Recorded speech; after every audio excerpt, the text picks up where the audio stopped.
70% this year. Now, Masai Mara is found in Narok County, and that is why we are speaking with Narok Governor Samuel Oletnai from Narok on the impact of the pandemic on the industry in his county. He is also the chairman of the Tourism and Natural Resources Committee of the Council of Governors. Good afternoon, Bwana Governor. Thank you so much for joining us on News Desk. Good afternoon, Grace. It's a pleasure to have this conversation with you. Great, thank you, Looking sir. forward. Now, straight on to how badly has COVID-19 affected the Masai Mara, and is there any hope, sir, for a revival, even if the international tourism does not materialize? But first of all, you need to make a little correction. One, the migration is already inside the Masai Mara Game Reserve. They have already crossed. So we are no longer waiting from the Serengeti. They are already inside the Masai Mara Game Reserve.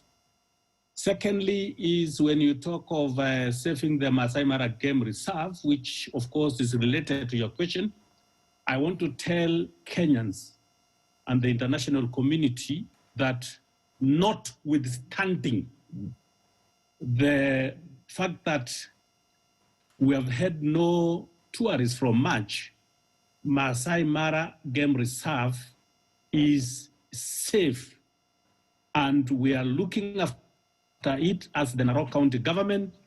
The security of the wildlife and the lodges and camps inside and outside the game reserve is intact. We had planned for this long time. We had all along known that time and again, as you know, this is not the first time that this country or Mara has been hit by a slowdown of tourism. We had cases, as you know, of, we had cases of, we have been hit, as you know, before, but we have always been able to come back. So this is to say that notwithstanding the fact that we know that at the moment we don't have many tourists, we had planned for this, and we still have resources to ensure that our core function of ensuring that the Mara is safe is still on. So we are safe as the Mara. That's great, but then let's talk matters revenue. How much has the Mara lost, and how many people, that is the employees, have been affected in the reserve? Great. Yes, first of all, Grace, in my capacity as a chair, we are looking at the whole country. And of course, you know, since this pandemic started in March, we had had, and of course, the lockdown, both in Nairobi, Mombasa, and the country as a whole, because the airlines, as you know, were not allowed to fly into Kenya. Our markets have been hit, the US and Europe and China. We had had no tourists. So a number of counties has suffered because of lack of tourists. Of course, this includes Narok, Samburu, Laikipia, because they also a lot of tourists who go to Laikipia.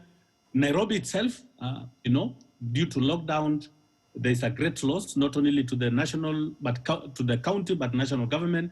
Mombasa, Kilifi, Lamu, and of course, the South Coast, that is Kwale, and many others, you know, Turkana and so forth. We have lost so much.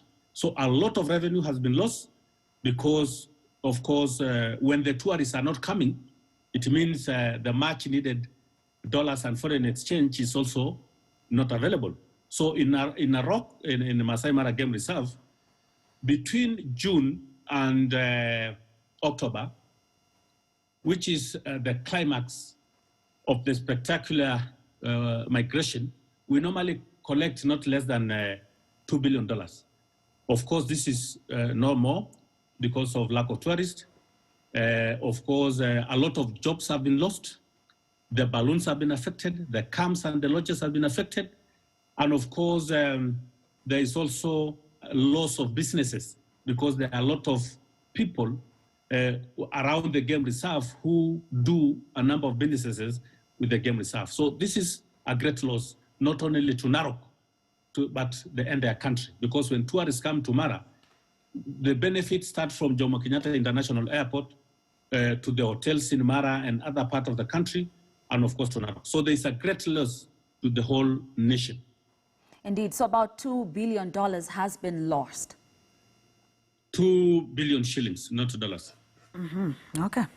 Are there any talks with the, say, Ministry of Tourism to salvage the industry? Say again? Are there any talks that are ongoing with, say, the Ministry of Tourism to salvage the industry? Thank you so much. First of all, I want to take this opportunity on behalf of all the county governments to thank His Excellency the President and our Cabinet Secretary, Najib Balala, for the interventions which the national government has already made to the tourism sector. We know that the government has already set aside about 500 million shillings to help the tourism sector recover from the COVID-19 outbreak. There is already the provision of soft loans to hotels and related establishments through the Tourism Finance Corporation. There is also 2 billion which has been set aside to support renovation of facilities and structuring of business. And of course, there is some stimulus funds which will be used to support operations at the Utalii College.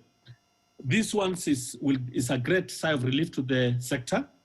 As counties, we are also reviewing taxes and charges touching on the tourism industry, just to cushion them against this pandemic. You also know that already the Cabinet Secretary has announced that the park fees, especially the national parks, has already been reduced. And as counties, we are so cognizant of that, and this is why we are working with the stakeholders to see how we can cushion the sector so that they are able to reopen.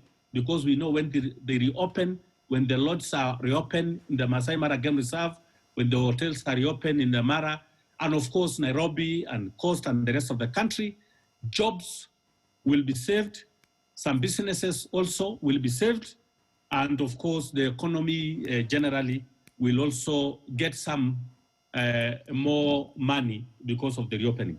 So we are working together as the counties, national government, and all the stakeholders.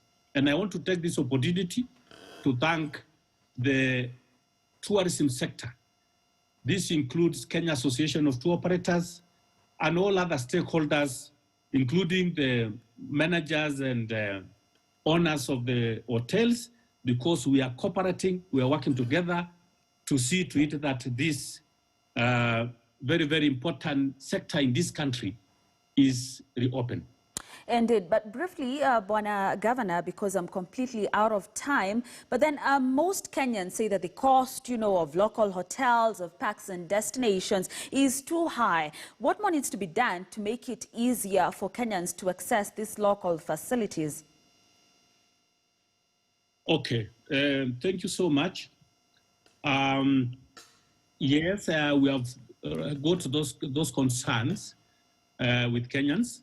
And I know the Cabinet Secretary has been talking to the sector, to the owners of the lodges and camps, and also us as county government has been talking to the lodges and camps.